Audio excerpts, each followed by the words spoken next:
Esse é o primeiro vídeo do curso Técnicas Avançadas de Atendimento em Psicanálise. Nesse primeiro momento, vamos abordar a questão do método de escuta do psicanalista e a sequência lógica dos questionamentos que são colocados numa posição de ato psicanalítico no processo de análise. A questão da escuta do psicanalista está mais relacionada com uma questão essencialista do que necessariamente aquilo que se sabe sobre o outro. Ou seja, o reconhecimento do não saber sobre si mesmo é condição sine qua non para que a gente não infecte a outra pessoa com as nossas questões.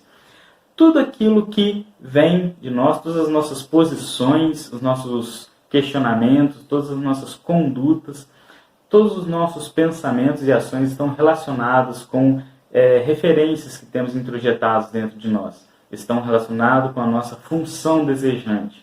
Então, por essa razão, o Lacan chama de não ceder do seu desejo, essa conduta ética do psicanalista de não infectar o paciente com verdades que são provenientes de sua própria essência.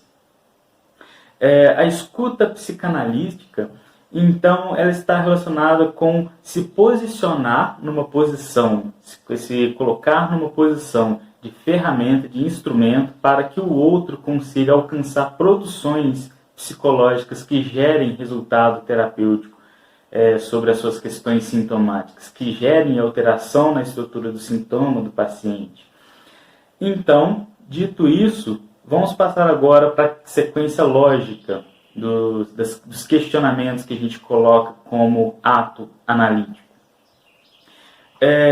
Não se pode saber por que é quando não se sabe o que é. Então, existe uma sequência lógica a qual nós utilizamos como uma ferramenta para tirar aquilo que tem de melhor no discurso do paciente. Então, a gente utiliza uma sequência de questionamentos que começa sobre o que é, como é e por que é.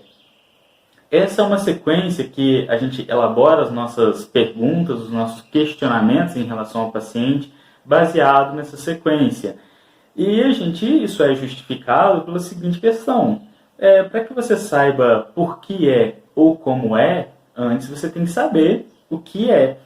Então, se você já faz uma pergunta, por exemplo, direciona um ato analítico, perguntando assim, por que ou como, esse tipo de pergunta, se não estiver engajada num processo, numa sequência lógica, ele pode não ser tão produtivo quanto quando você segmenta os seus questionamentos nessa sequência.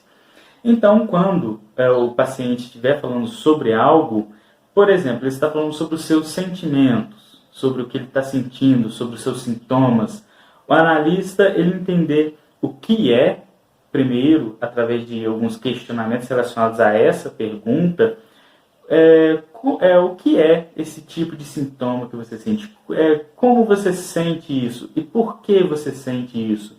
Essa é uma forma lógica de organizar o processo de discurso do paciente. Isso vai facilitar muito no processo de análise. Então, o que é, como é e por que é uma sequência lógica que a gente utiliza no processo de análise.